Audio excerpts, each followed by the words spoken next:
internacionais. Também, atualmente, estou na coordenação até 2023, então, se tem pedidos, esse é o momento, até lá, né? Eu gostaria de agradecer primeiro a todos aqui por terem prestigiado o evento de hoje, e destacar que esse evento que nós estamos fazendo aqui hoje era um planejamento ali nosso da coordenação para que fosse o primeiro evento de integração do curso, integração acadêmica, né, com todas as turmas, tanto é que vocês foram liberados das aulas que teriam agora. Então, seria a nossa primeira ocasião no presencial. Já tivemos alguns eventos antes no remoto, que vocês participaram sem ligar a câmera, obviamente, mas essa é a nossa volta, né? Nosso evento de retorno. Então, agradecer vocês todos por estarem aqui, agradecer, embora o diretor não possa ter vindo, eu falei com ele para garantir a vinda do Rodrigo, então deixar claro aqui meu reconhecimento e agradecimento à direção do Instituto para garantir a vinda. Cumprimentar aqui a minha colega Débora. Então, oi, Débora, vocês todos vão ter aula com ela, se preparem, estudem. Tá? E, por fim, aqui, mas por começo, agradecer ao Rodrigo por ter se disponibilizado a vir falar com a gente hoje sobre a política das grandes potências e as alternativas do Sul Global. Tá? A intenção do Diálogos Internacionais, esse é o nosso terceiro, os outros dois anteriores foram remotos, mas a intenção do Diálogos Internacionais, essa série de eventos que nós teremos aqui, é que sejam atividades acadêmicas mais didáticas. Então o Rodrigo vai rodar aqui, vai interagir com vocês, ele já me adiantou isso antes, então vocês não vão precisar, né, fazer nenhum tipo de performance teatral aqui, é só interagir mesmo. Então a nossa intenção é que os diálogos eles sejam mais didáticos, sejam mais claros possíveis para os alunos, voltados, obviamente, para a graduação. Tá? O Rodrigo, só para vocês saberem um pouco, já passa a palavra aí, Rodrigo, ele é graduado em Economia pela Unesp e o doutorado dele recentemente foi em Oxford. Então, estudou lá em terras britânicas e recentemente voltou para o Brasil há alguns anos e ele é pesquisador do Instituto de Pesquisa Econômica Aplicada, o IPEA. Também tem uma área lá, uma diretoria de relações internacionais, de assuntos internacionais, na qual ele atua e desenvolve pesquisas. Ontem ele conversou com o pessoal do mestrado em RI sobre um dos artigos que ele tinha publicado e hoje ele vai fazer uma palestra aqui, uma conversa com a gente mais abrangente sobre temas, né, mais amplos, digamos assim, como a política das grandes potências. E não acho que é desnecessário dizer para vocês o quão importante a gente entender isso, a política das grandes potências. A gente volta no contexto internacional a dar uma importância substantiva para essa ideia de grande potência, né, para a projeção de poder, já que não estamos mais, ou pelo menos o sistema internacional mudou bastante dos anos 90 para cá. Acho que está claro para todos que a gente não vive mais naquela unipolaridade dos Estados Unidos do pós-Guerra Fria, já é uma outra realidade, e nós temos uma grande guerra acontecendo nesse exato momento, uma só, não uma só grande guerra, algumas grandes guerras, sendo que uma delas, a da Ucrânia, é talvez a que tem ganhado mais relevância. Não que ela seja mais importante que a outra, mas é aquela coisa, né? Na Europa é com gente branca, então tem mais relevância, aparece mais na imprensa. As outras que acontecem em outras partes do mundo com o pessoal que não é branco e que não é europeu, daí sim, aparece de vez em quando. Mas pessoal, então, desejar a todos aqui um bom evento. Rodrigo, à vontade.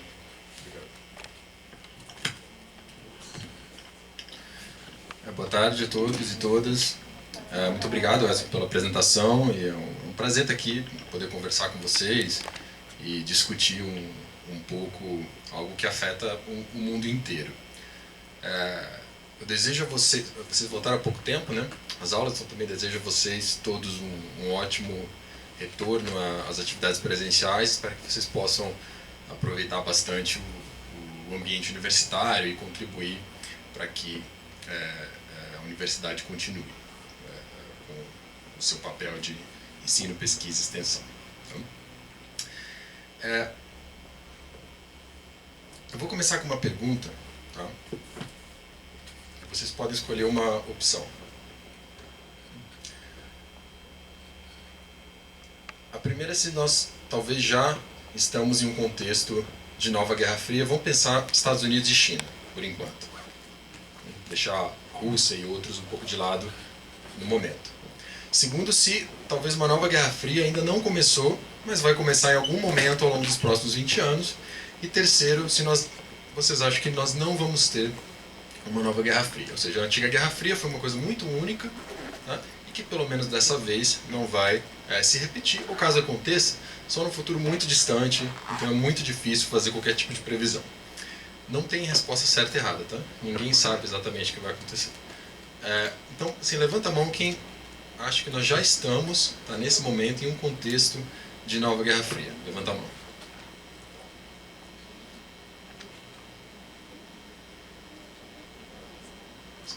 Umas 15 pessoas, mais ou menos. Quem acha que uma nova Guerra Fria vai começar em algum momento, nós ainda não entramos, mas vai começar em algum momento ao longo dos próximos 20 anos, pensando em Estados Unidos e China. Um pouco mais. 25, mais ou menos. Tá?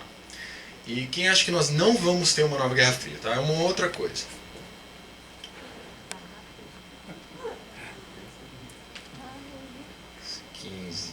Mais ou menos. Tá? Então, eu acho que assim, a opção 2, né, a mais popular, vamos colocar assim, depois a 3 e a primeira foi a menos.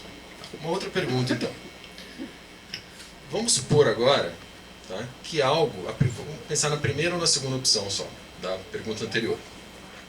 Caso algo semelhante à Guerra Fria aconteça de novo, aquilo que nós tivemos entre Estados Unidos e União Soviética, ou entre o bloco ocidental e o bloco soviético, aconteça entre Estados Unidos e China. Então, o que o governo, vamos pensar no governo brasileiro, o que o governo brasileiro deveria fazer? Se aliar aos Estados Unidos, a China, ou tentar se equilibrar entre ambos os lados? De novo, tá? Não tem certo ou errado. Então, quem, não precisa ficar, né, com vergonha, quem achar, não vou dizer tal coisa, quem acha que o Brasil deveria se alinhar aos Estados Unidos? Alguém? Zero? Ninguém. Quem acha que deveria se alinhar à China? 7, 8 pessoas mais ou menos. Quem acha que deveria adotar uma posição neutra? Uau. Tá. Bacana. Vamos, né, a gente vai passo a passo. Só nessa questão, isso é uma forma assim, super simplificada, obviamente, de lidar com a questão. Né? O que é interessante, eu acho, na terceira posição, né, em relação às outras duas, é que é importante pensar nisso não como algo, assim, uma variável categórica. Ou seja, que você está ou aliado aos Estados Unidos, ou à China, ou exatamente no meio. Né? Algo assim totalmente equidistante. O que na prática vai acontecer é alguma posição entre essas duas coisas. Então é interessante pensar nisso não como uma variável categórica, ou seja, que tem categorias fixas, fechadas, mas sim como uma variável contínua. Então tem muitas possibilidades entre, vamos colocar 0 aliança dos Estados Unidos, 100 China, 50 no meio, mas tem várias outras possibilidades entre esses dois extremos. Então, vamos passo a passo, né? Então, primeiro, como é que a gente chegou até esse contexto no qual nós estamos? Como que teorias de relações internacionais podem nos ajudar a entender o que está acontecendo?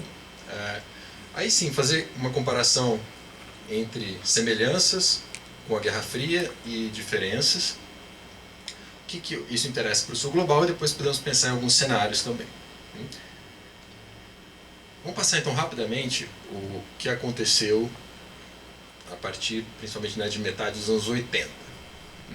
Então, houve um processo de arrefecimento, né, depois de fim da Guerra Fria, e foi um momento no qual a ideia de Pax Americano, ou seja, de que os Estados Unidos garantiriam o fornecimento, né, de bens públicos globais essenciais a uma economia global estável, foi um momento de triunfo, né, dessa ideia, e também da ideia de ordem internacional liberal, que seria então estendida a todo mundo. Então, a ordem internacional, que se chama, né, que muitos chamam de ordem internacional liberal, surgiu durante a Guerra Fria, que era uma ordem seguindo princípios liberais, uma ordem aberta, baseada em regras e ancorada em instituições multilaterais. Então a ideia de que isso iria se estender a todo mundo, em áreas para os quais essa ordem ainda não havia se estendido, era muito forte. Então foi um contexto de predominância dos Estados Unidos, tá, em várias dimensões, militar, econômica, tecnológica, financeira, monetária, cultural, ideológica, etc. E a ideia de estabilidade hegemônica ganhou muita força, tá, nesse período, de que os Estados Unidos manteriam a estabilidade do sistema. Foi um momento de triunfo do liberalismo, vou colocar assim. Vamos pensar agora em algumas características positivas dessa ordem, que surgiram a partir de metade dos anos 80, algumas das quais ainda se mantêm. Sempre pensando, é claro, que o que é positivo para um pode não ser positivo para outro, né? Pode ser negativo para uma outra parte. Então a ideia do que é positivo e negativo, em grande medida, é relativa. Então houve uma expansão muito profunda do comércio, uma expansão muito profunda uma expansão muito profunda do comércio internacional, em parte ligada à cessão da China à Organização Mundial do Comércio. Foi um período de aprofundamento e expansão da União Europeia. E o que eu gostaria de destacar, né? Então, a manutenção de um padrão de crescimento muito acelerado na China e o início do processo na Índia e em vários outros países. Bangladesh, Vietnã, Malásia, entre outros. Então foi um período de, vamos pensar assim, né, de ascensão do resto, né? Do rise, que muitos falam, principalmente nos Estados Unidos, é o rise of the rest. Esse gráfico mostra o número de pessoas vivendo em situação de pobreza extrema no mundo. Em relações internacionais é comum, às vezes a gente não olha para números relacionados a indivíduos, né? A pessoas. Tá? Mas são processos que estão acontecendo por detrás que são muito importantes. Então, em 1965, a área vermelha é o número de pessoas vivendo em extrema pobreza, e a área verde, pessoas não vivendo em situações de extrema pobreza. Então, em 1965, metade da população do mundo vivia em uma situação de extrema pobreza. Você vê que o número em termos absolutos foi crescendo, crescendo, crescendo, e há uma inflexão por volta de 1990, em que, em termos absolutos, o número de pessoas vivendo em situação de extrema pobreza passou a diminuir.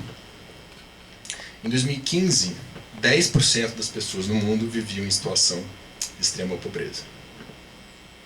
Aonde isso aconteceu? Tá? Aqui é por região, a mesma coisa por região, mas olhando só sem a outra parte do gráfico. A gente vê que isso aconteceu, esse processo aconteceu aonde? Em grande medida, né? O processo aconteceu na China e na Índia. E a gente vê que quem, digamos assim, ficou para trás, no caso, nesses termos, foi a África. Então, o desenvolvimento na África, os grandes desafios desse século. Fazer um processo parecido com o que aconteceu nos outros países na África. Mas vamos pensar agora em termos do outro lado, né? O que aconteceu dos custos desse período. Então nós tivemos uma sucessão de crises econômicas nos anos 90, no México, na Ásia, na Rússia, também no Brasil. Foi também um período de surgimento de uma reação a um processo muito acelerado de globalização, principalmente globalização econômica, né? E que foi o surgimento do movimento, que alguns chamam de movimento altermundialista. Então, o espaço pós-soviético foi o grande perdedor desse período. O colapso da União Soviética fez com que a Rússia levasse 20 anos para se recuperar. Então foi só mais ou menos em 2008 que os padrões de vida das pessoas na Rússia foram recuperados ao nível que existia em 89 e 90. Então, a África se manteve, em grande medida, estagnada, com crescimento econômico também, mas muito distante daqueles observados na China, na Índia e em alguns outros países. Os problemas foram se tornando mais claros a partir dos anos 2000. Então, o início da Guerra ao Terror em 2001, principalmente com a invasão do Iraque em 2003. a crise financeira de 2007, 2008. Um processo importante é que a rejeição da globalização, ou pelo menos um ceticismo em relação à globalização, passou a ser uma agenda da direita. Então, o ceticismo em relação à globalização nos anos 90 era algo muito ligado aos partidos, aos grupos, aos movimentos da esquerda. Isso se transformou em uma agenda da direita e penetrou no norte global de uma maneira muito substancial. Então houve, vamos colocar assim entre aspas, uma espécie de uma democratização, tá, da rejeição do ceticismo em relação à globalização. O processo de guerras comerciais entre China e Estados Unidos, que acompanhamos ao longo, sobretudo, do mandato do Trump, tá, e o surgimento, esse talvez seja o elemento mais importante de todos, né, o surgimento de um consenso bipartidário nos Estados Unidos, tá, da ideia de que é preciso economias mais autocentradas, menos dependentes do exterior. Então isso não é apenas uma agenda do Partido Republicano ou uma agenda do Partido Democrata, mas é um consenso bipartidário.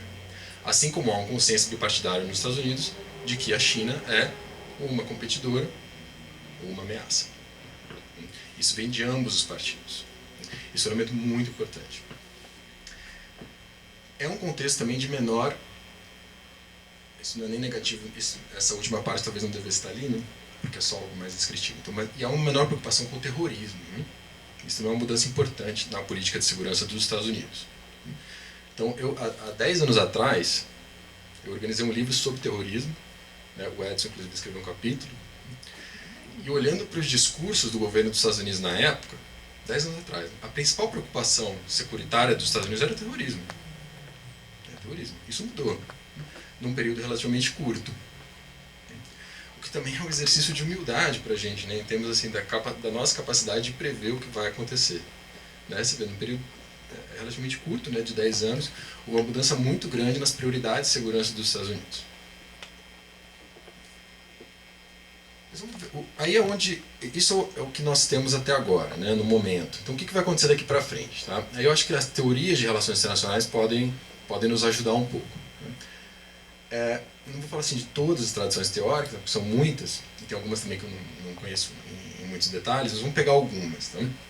Então, o básico do básico, né?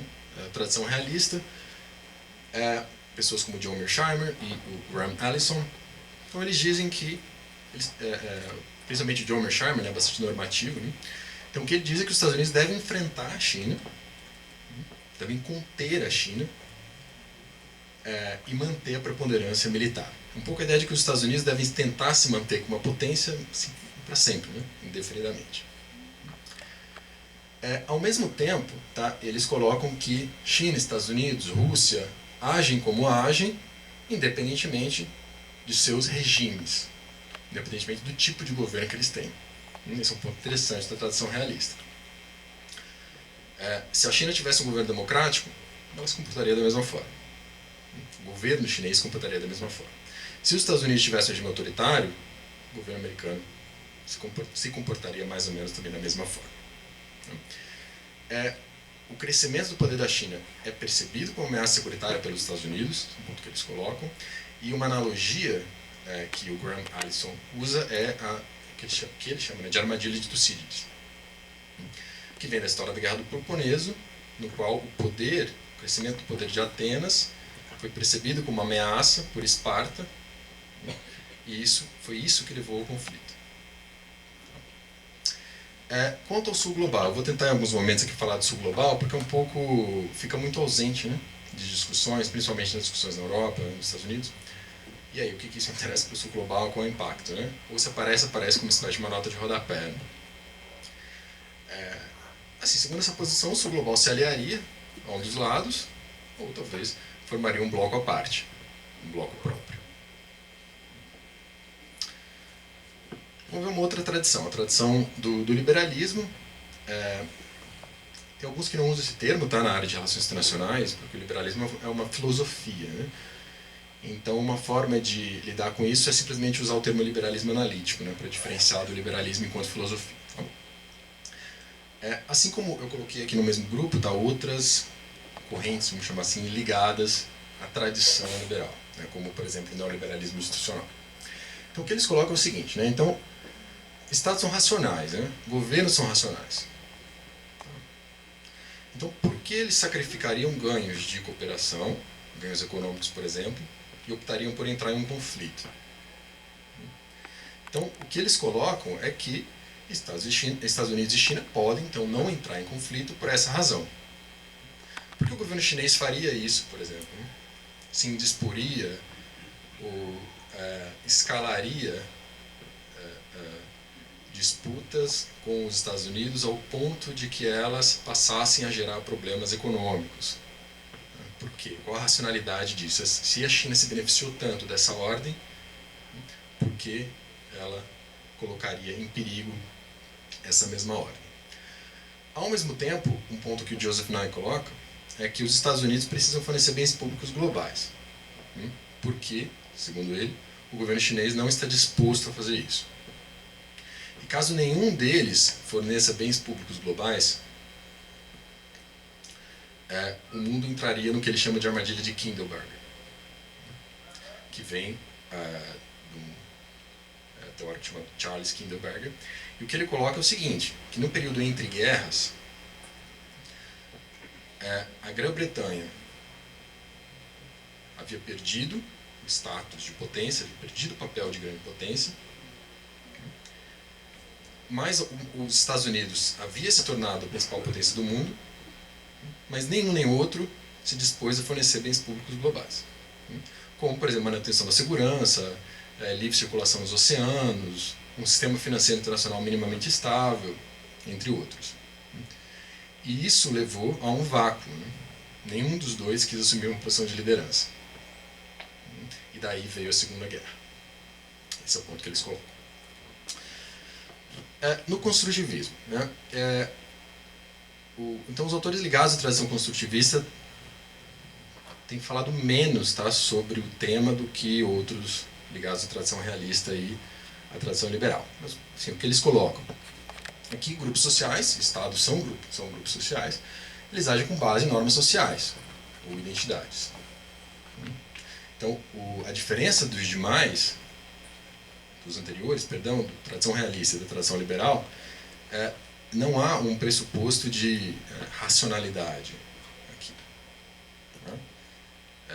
Então, nem sempre grupos sociais seguem assim, uma lógica das consequências, né, pensando em termos de custos e benefícios.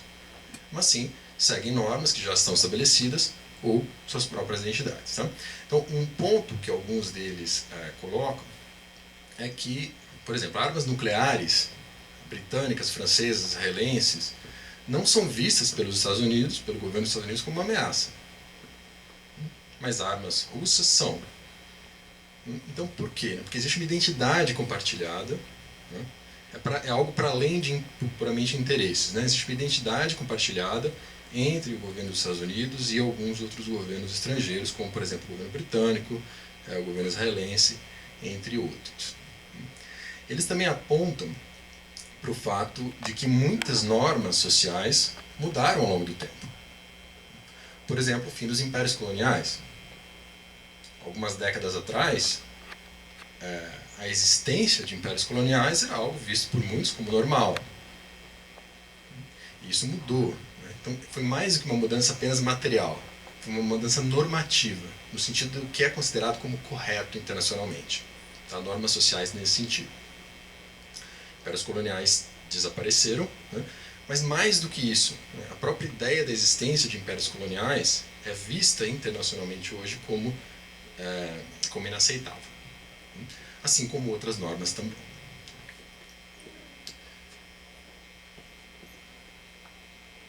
Aí, um problema aí que eu vejo, né, em discussões sobre esse tema é que para um pouco aí, né?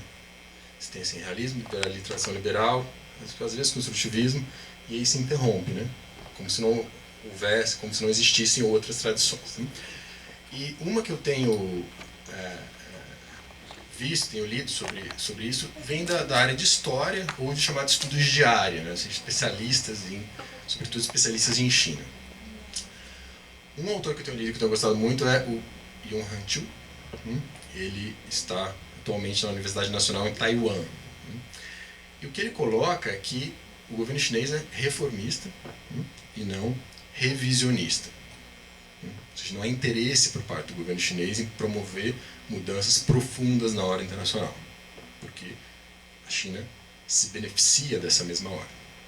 Mas algumas reformas, sim, no sentido, por exemplo, de maior democratização de instituições multilaterais e criação de algumas alternativas, como o Banco de Desenvolvimento dos BRICS, como o Asian Infrastructure Investment Bank, que são complementares às instituições que já existem.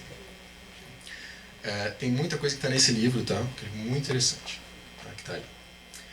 Ele também coloca que a China tem sido uma fonte de estabilidade, né, no sistema, ao invés de instabilidade, por exemplo, por meio da redução da pobreza, barateamento de produtos, o foco do governo chinês, sobretudo em problemas domésticos também, desenvolvimento de energias renováveis, entre outros. E o que alguns outros colocam também, é que aí é um problema de contaminação na elite política, pelo menos da maior parte dos países ocidentais. São séculos de dominação ocidental. Então tem uma questão assim, quase cognitiva, né? Assim, é muito difícil pensar em uma ordem internacional não dominada por países ocidentais, porque são séculos de dominação. Isso é uma coisa que ele coloca. Um outro autor também que eu gosto é o David Kang, que está em uma universidade na Coreia do Sul, e ele também coloca, em grande medida, essas mesmas ideias, né? Um ponto que ele destaca é que, assim, na concepção ocidental, o resto não teria o resto do mundo, né, não teria condições. Voltou, né? Perdão. Não teria condições de administrar o sistema internacional, entendeu? Por falta, vamos colocar assim, de experiência, de preparo.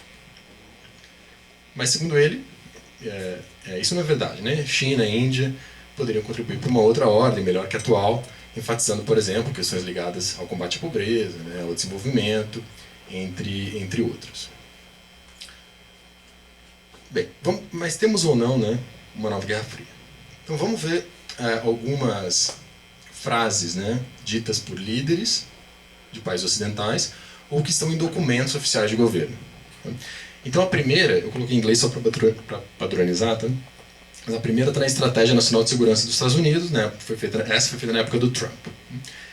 Então, coloca o seguinte, então a responsabilidade dos Estados Unidos não só competir contra essas estratégias, está falando da China, tá, principalmente, mas também impedir a China de impor a sua vontade sobre países menores no mundo inteiro e interferir em seus sistemas políticos domésticos. É uma frase que poderia tranquilamente ter sido usado durante a Guerra Fria, né, para descrever a União Soviética. Muito, muito parecido. Uma outra do ex-ministro das Relações Exteriores da Alemanha, na época da Merkel. Não é mais apenas sobre economia da Alemanha. Tá? A China está desenvolvendo um sistema alternativo abrangente ao ocidental, o qual, ao contrário do nosso modelo, não é baseado na liberdade, democracia e direitos humanos individuais. Também poderia tranquilamente ser uma descrição da União Soviética, né? Durante a Guerra Fria. Uma descrição feita pelo governo da Alemanha Ocidental em relação à União Soviética, né? Na época da Guerra Fria. Aí o Biden, né? Vamos ver o que o Biden fala. Então nós estamos em competição, ele usa esse termo, nós estamos em competição com a China e com outros países para vencer o século XXI. Não há razão para que as pás das turbinas eólicas não possam ser construídas em Pittsburgh ao invés de em Pequim. É uma frase que poderia tranquilamente ter sido dita pelo Trump, né? Mas veio do Joe Biden. Então o que eu quero dizer? Assim, tem pessoas com posições políticas diferentes, tá? Se a gente for pensar em termos de esquerda e direita, também em países diferentes. Tinha algumas frases que eu tirei só para não ficar muito. Uma do Macron também, nessa mesma linha. Ou seja, grande parte da elite política ocidental existe um consenso de que é preciso de alguma forma lidar com a China, né, e que a China é, em grande medida, uma ameaça ou ao menos uma competidora. Tá? Então existe, já está acontecendo, isso já está colocado. Isso por si só é um fato muito importante, porque as pessoas estão pensando nesses termos. Então tem uma espécie de mentalidade de Guerra Fria, né? Mentalidade de Guerra Fria que está ali, está em grande parte da elite política no Ocidente, e depois a gente, claro, pode falar sobre Rússia e China, e essa mentalidade também está muito presente na elite política na Rússia. Né? Vamos ver alguns fatos, então. Né? Então, existe um processo de difusão de poder, né, do Ocidente para o Sul e para o Oriente. Quero dizer com difusão de poder aqui, simplesmente uma redução na concentração de poder econômico e militar no Ocidente. Então, vamos ver alguns dados. Né? Então, entre 2009 e 2018, 70% do crescimento econômico no mundo veio do mundo em desenvolvimento. Em 2016, China se tornou o país de maiores fluxos comerciais do mundo. 2016, tá? Superando os Estados Unidos. Tivemos o surgimento do G20. Um papel muito importante da China, Índia, Brasil e África do Sul na criação do Acordo de Paris. Alguns outros fatos. Saída dos Estados Unidos do parceiro transpacífico, saída do acordo nuclear com o Irã. Né? Os Estados Unidos ainda não voltou, digamos assim, para o acordo. Mas mesmo que volte, tem um problema reputacional, né? Ou seja, qual a capacidade dos Estados Unidos de fazer um compromisso crível. Tá? Esse é um termo muito usado em relações internacionais, ciência política, economia também, que é o credible commitment. Né? Ou seja, você pode fazer um compromisso hoje, mas como você demonstra para outra parte que você vai manter esse compromisso no futuro. Né? Porque os seus incentivos podem não ser os mesmos. Né? Os incentivos para você manter o acordo no futuro podem ser diferentes dos incentivos que existem hoje para se criar o acordo. Então os Estados Unidos podem voltar, claro, mas fica um problema reputacional. Né? Isso continua. E se no futuro a mesma coisa acontecer de novo? Né? Então as pessoas do governo do Irã, né, provavelmente pensam nesses termos. Pensam nesses termos no sentido de assim, qual pode ser a posição do governo dos Estados Unidos no futuro se o governo americano já saiu do acordo no passado. A criação de alguns arranjos paralelos, ou complementares, alguns chamam mesmo alternativos aos criados por países ocidentais, como o Banco dos BRICS, né, o New Development Bank, o Asian Infrastructure Investment Bank e também a Belt and Road Initiative. Os BRICS são uma das manifestações desse processo, mas tem um foco muito exagerado nos BRICS, enquanto grupo pode ser um problema, né, porque o processo vem muito além dos BRICS, ele é uma das manifestações de um processo muito mais amplo de difusão de poder, né, do Ocidente para o Sul e para o Oriente. E eu trabalho muito com normas, tá, com o papel de normas sociais, né, sobre a influência de normas sociais sobre o governo, sobre o que governos fazem. Né. Uma mudança importante também é uma mudança normativa. Né? Ou seja, a ideia de que um grupo pequeno de países pode controlar os destinos do mundo tem sido cada vez mais colocada em xeque. Tem sido cada vez mais considerada como não aceitável. Tem um grupo de países ocidentais que controlam simplesmente as instituições multilaterais, controlam o direito internacional, etc. Então a norma assim, de que o sul global é entendido como, vou fazer um parênteses aqui, tá? O termo sul global, né? Estou falando de sul global como um conjunto dos países em desenvolvimento. Então, é um termo, eu uso o termo sul global algumas vezes, mas em alguma medida é um termo um pouco preguiçoso, né? Porque você coloca no mesmo grupo um número muito... Você coloca no mesmo grupo países, né, com perfis muito diferentes, né? Mas assim, para simplificação, né, para se descrever esse conjunto dos países em desenvolvimento, é um termo que, com a cautela, tá, ele pode ser usado. A ideia, então, de fim da história, ou de triunfo do liberalismo, assim, parece cada vez menos provável. Principalmente a ideia de que a globalização econômica também levaria a uma liberalização política. Então essa ideia foi muito forte nos anos 90. Ou seja, com a globalização econômica, mesmo países com regimes autoritários iriam, de alguma forma, adotar, em alguma medida pelo menos, instituições democráticas. Mas isso não aconteceu. Podemos observar a China, podemos observar muito também o que aconteceu no Oriente Médio. Então, alguns países do Oriente Médio se abriram para o mundo, economicamente. Arábia Saudita, Catar, Bahrein, Omã, entre alguns outros. Mas não houve um processo equivalente de liberalização política. Vamos ver, então, algumas semelhanças, tá, com a Guerra Fria. Para aí a gente pensar se há ou não uma nova Guerra Fria. Então, existe uma percepção de ameaça mútua entre Estados Unidos e China e entre Ocidente e Rússia? Sim, do lado dos Estados Unidos, em relação à Rússia, sim, em relação à China também. Do lado da Rússia, em relação ao Ocidente, sim, existe. Do lado da China, em relação aos Estados Unidos, também, né, principalmente, ou pelo menos em grande medida, pela presença militar dos Estados Unidos no Pacífico, né, em áreas próximas à China, como por exemplo no Japão, na Coreia, em Guam, entre outros. Isso tornou mais claro agora alguns dias atrás, né, acho que ontem, né, que o Biden disse que defenderia Taiwan caso houvesse uma invasão chinesa. Isso é um movimento muito importante, ele está garantindo a segurança de Taiwan mesmo frente à China. A elite política no Ocidente vê na China e na Rússia uma ameaça. Esse, na minha opinião, pode ser o principal fator.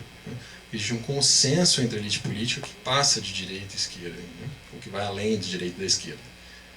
É diferente de uma situação na qual, digamos assim, só a direita, né, pensasse nesses termos. Aí você pode ter uma mudança de governo e as coisas mudam, um governo de esquerda. Mas não, né, é algo que vai continuar em grande medida, tá? Independentemente de qual governo que está no poder em um dado momento. Tem uma escalada da competição entre China e Estados Unidos e, claramente, né, entre Rússia e OTAN. Algo parecido com a Guerra Fria também é a ideia de esferas de influência, tá? Importante, tem ressurgido. No caso da Rússia, é o espaço pós-soviético. Na China, o leste asiático, a Ásia Central, em alguma medida sudeste asiático e sul da Ásia. E para os Estados Unidos, a América Latina e também o Pacífico, né, como um todo.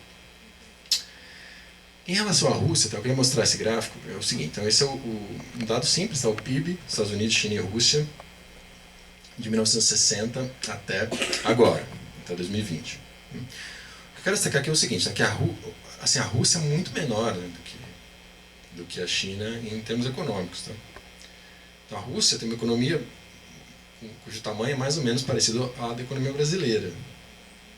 A China tem uma economia muitas vezes maior que a da Rússia, tá? Mais ou menos 10 vezes a depender do indicador que é usado. Então é preciso levar em conta que a Rússia é uma potência em declínio, né? Ao contrário da China. Vou fazer uma comparação aqui imprecisa, tá? Mas só para, né, a gente até pensar junto, né? A Rússia é um pouco assim, o Brasil com forças armadas muito maiores e com armas nucleares, né? E com histórico de guerra, né? Mas economicamente não é muito diferente, né? Um país que depende de commodities, mas ao mesmo tempo tem uma indústria razoavelmente bem desenvolvida. Algumas outras semelhanças com a Guerra Fria. Tem algumas proxy wars, né? Algumas guerras por procuração, como na Síria e agora na Ucrânia também. Os Estados Unidos não pretendem sair do Pacífico, tá? Isso se choca com o que o governo da China gostaria. Então tem um ponto de atrito assim, importante, tá, entre Estados Unidos e China. Nesse sentido, há uma semelhança com o que acontecia na Guerra Fria. A formação de alianças lideradas pelos Estados Unidos, como o Quad, está na foto ali, que é Japão, Índia, Austrália, Estados Unidos, a AUKUS, que é Austrália, Reino Unido e Estados Unidos, além de alianças bilaterais, como a aliança dos Estados Unidos e Japão. Um outro ponto é que assim, todos esses três países eles têm uma concepção hierárquica, né, do sistema internacional. Mesmo na China, né, não há muita ideia assim, de que a China, de que países bem menores, né, deveriam ter um papel tão importante quanto o da China. Tá? Então a ideia, porque essa é uma diferença em relação, que eu acho, é uma diferença em relação à ideia de terceiro mundo, né, na época da Guerra Fria, que é uma visão um pouco mais horizontal das coisas. Então, agora, na concepção desses três países, o mundo é assim organizado hierarquicamente. Algumas semelhanças, eu não vou colocar em todas, vou falar sobre todas, né? Mas assim, a ideia de grandeza da nação, né, é muito importante também nos Estados Unidos, na China e na Rússia. Tá? Essa ideia de grandeza. Atividades de espionagem também continuam, né, muito parecido com o que acontecia na Guerra Fria, e agora, somando-se a isso, a possibilidade de atividade cyber. Tem algumas diferenças, tá? tem duas assim, que eu acho muito importantes. A primeira é que tem uma interdependência econômica muito grande, tá? Entre Estados Unidos e China, se a gente observar comércio e investimento. Né? Então, em 2021, o fluxo comercial foi de 756 bilhões de dólares, completamente diferente do que existia na época da Guerra Fria entre Estados Unidos e União Soviética. E há um problema, vamos chamar assim, que as empresas nos Estados Unidos, elas têm investimentos, atividades na China, têm compromissos de longo prazo. Né? Entendeu? Então, como desfazer isso? Os custos são muito grandes. Né? E, obviamente, que aí essas empresas, as corporações, via política doméstica, de alguma forma conseguem influenciar o que o governo dos Estados Unidos faz. Né? Então, isso eu coloquei só essa parte de baixo, né? Conselho Empresarial China e Estados Unidos, e aí tem alguns dados exatamente sobre isso, né? Mostrando que algumas empresas, sim, planejam retirar investimentos da China, mas a maioria não. Entendeu? Eles querem continuar com as atividades que eles têm na China, até porque foi muito, muito dinheiro investido, tem investidores por trás, etc. Então, para você desemaranhar uma coisa da outra, né? Desemaranhar a economia da China da economia dos Estados Unidos, é um processo, entendeu? Um processo bastante complicado. E custa, né? Custa dinheiro, custa recursos. Uma outra diferença, a China também não busca exportar um modelo, tá, de governo, ou mesmo talvez um modelo econômico, né, como fazia a União Soviética, pelo menos não no mesmo nível. Né? Então a União Soviética financiava partidos, né, no exterior e buscava ativamente, né, transformar o seu sistema, um sistema de alguma forma, se não global, mas pelo menos que se estendesse a outros países. Né? Isso não há muita evidência de que isso aconteça na China. A China busca ativamente exportar o seu modelo para outros países. Se a gente for pensar a disputa ideológica dos Estados Unidos e China, é menos substancial do que aquela que existia entre Estados Unidos e União Soviética, embora também aconteça. Não tem evidência de proxy wars entre China e Estados Unidos, muito diferente do que acontecia na Guerra Fria, que tinha uma série de guerras por procuração entre Estados Unidos e União Soviética, como em Angola, Nicarágua, entre várias outras, embora, claro, isso possa vir a ocorrer. E uma outra diferença, bastante simples, é que os Estados Unidos são militarmente muito mais fortes, né, do que a China.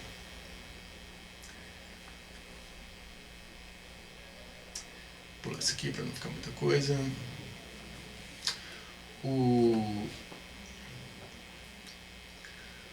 outro problema assim, que eu vejo é que a ideia de bipolaridade pode ser complicada hoje, porque acho que depende muito da área, né, sobre a qual a gente está falando. Então, estamos falando exatamente do quê, né? De forças armadas, de poder econômico, mesmo assim questões ambientais. Né? Então, como é um problema teórico, empírico na disciplina de relações internacionais, que é assim, o que é grande potência, o que é uma grande potência, né? Mesmo se a gente for o Kenneth Waltz, você não tem uma definição muito clara do que seja uma grande potência. Então, por exemplo, como conciliar armas nucleares da Rússia com a economia do Japão? Né? O Japão tem uma economia maior, uma economia mais dinâmica, o Japão não é uma grande potência, enquanto a Rússia com uma economia muito menor, mas com armas nucleares é. Então, como conciliar uma coisa com a outra? Isso ainda se torna mais problemático, porque ao longo das últimas décadas, diversas questões foram sendo internacionalizadas. Né? Uma delas questões ambientais. Então, assim, o Brasil, na Guerra Fria, era uma potência em alguma dimensão? Não. Hoje na área ambiental, talvez. Né? Se a gente for pensar um acordo multilateral na área de mudanças climáticas, na área ambiental, sem o Brasil, ou sem a Indonésia, é um acordo bastante enfraquecido.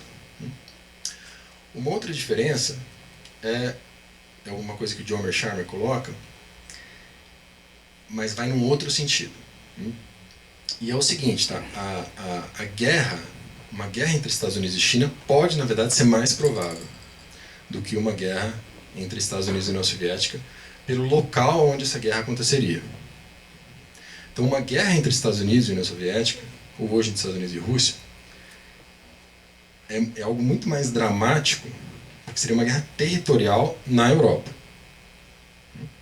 Uma possível guerra entre Estados Unidos e China poderia ser uma guerra de grandes proporções, mas seria basicamente uma guerra naval.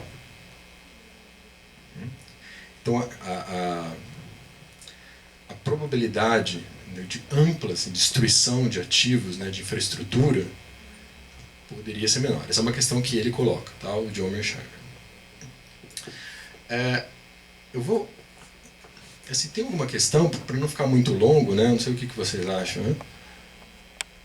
Para não ficar apenas na lecture, assim, de eu falando. Tem alguma questão que vocês acham ou não? O que você acha, Edson? Não, segue. Continuamos? Daqui a pouco a gente abre para perguntas aí. É? Daqui a pouco a gente abre O que vocês acham, né? Não sei se... O que vocês preferem? O Danilo tem uma pergunta. É? Tá. Claro, claro. Quando o senhor fala de sul global, você exclui China, Rússia, Índia, ou você deixa, por exemplo, a Índia? Não, excelente pergunta, excelente pergunta.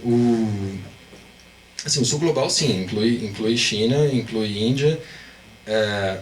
Agora, o que alguns têm colocado é que o governo da China, em alguma medida, se comporta, tem relações econômicas que lembram relações do tipo norte-sul, né? Em relação com o Brasil, em alguma medida. O Brasil exporta commodities, importa produtos manufaturados da China. Então, mas sim, a gente pode pensar nas duas formas. Assim, como o sul global fora a China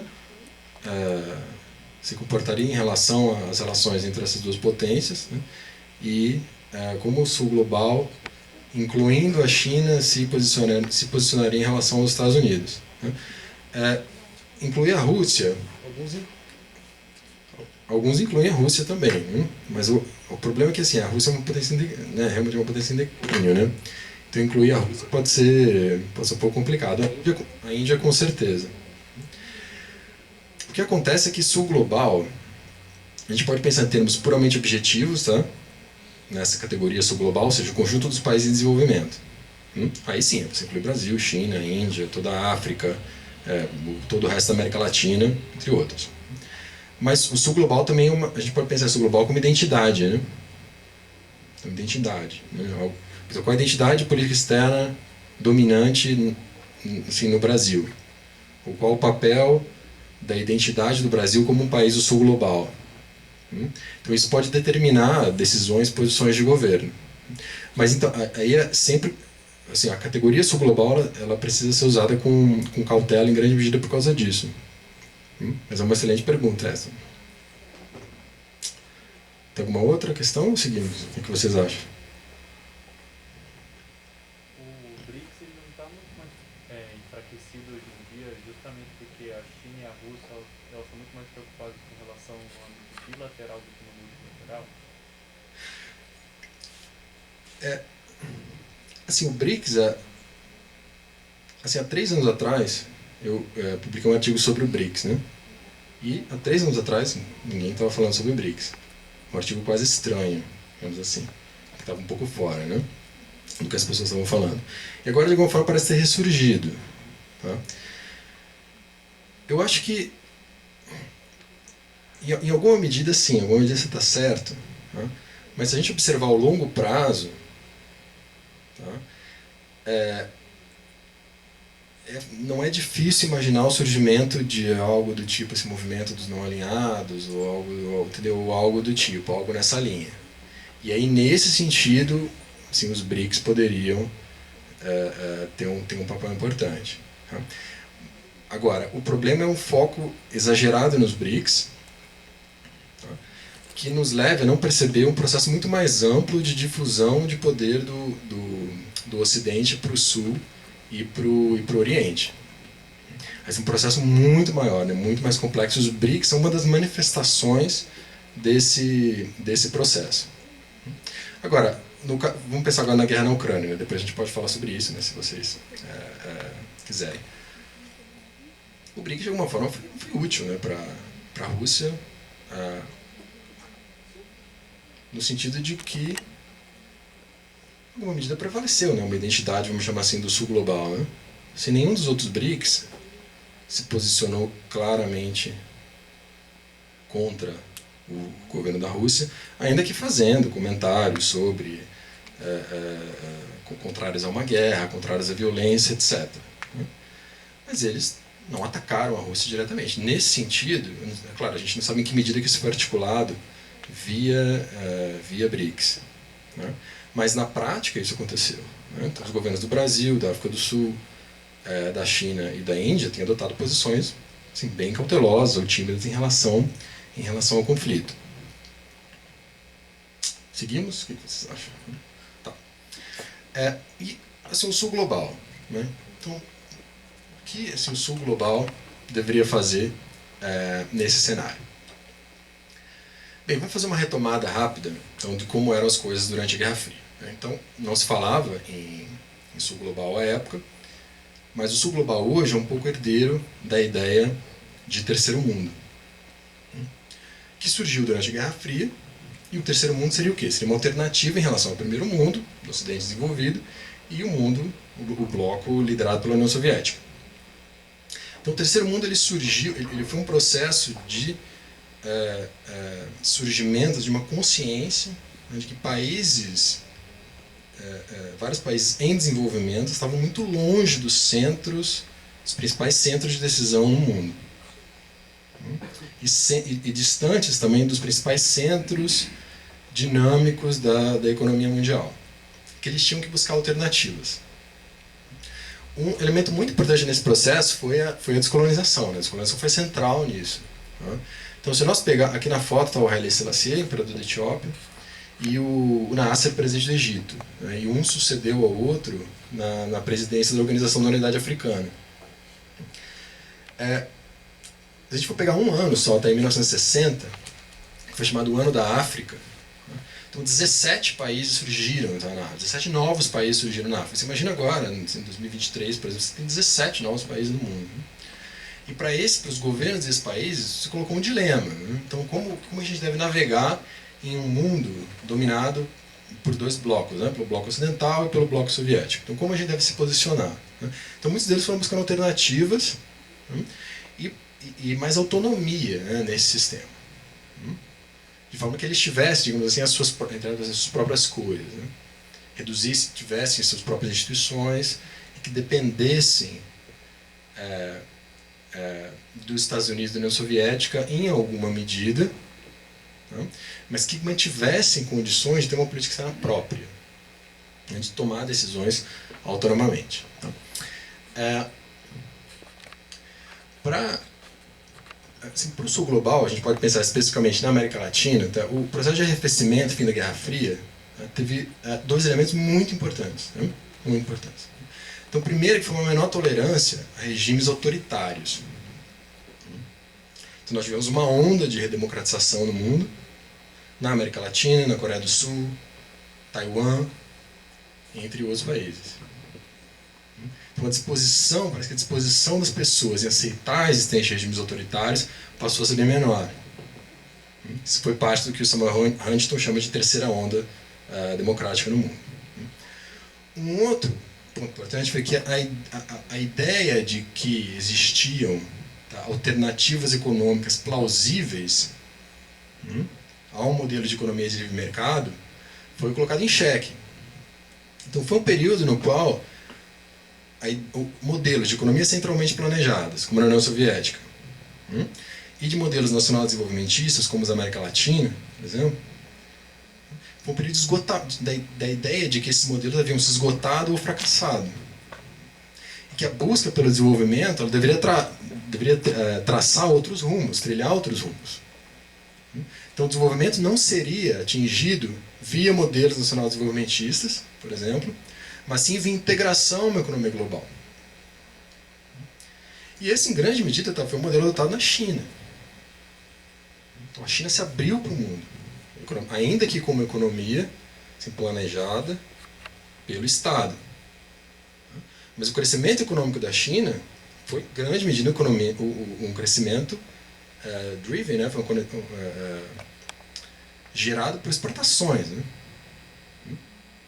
Sobretudo via integração a cadeias globais de valor.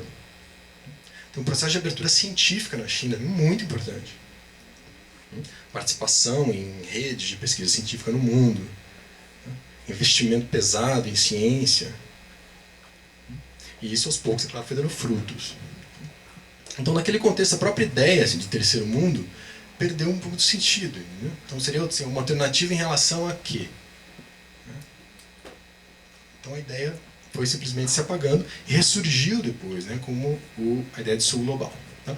Então vamos pensar assim, o que o país do sul global, assim como a questão que você colocou, né, sobre China. Então vamos se excluir a China, né, o país do sul global fora a China.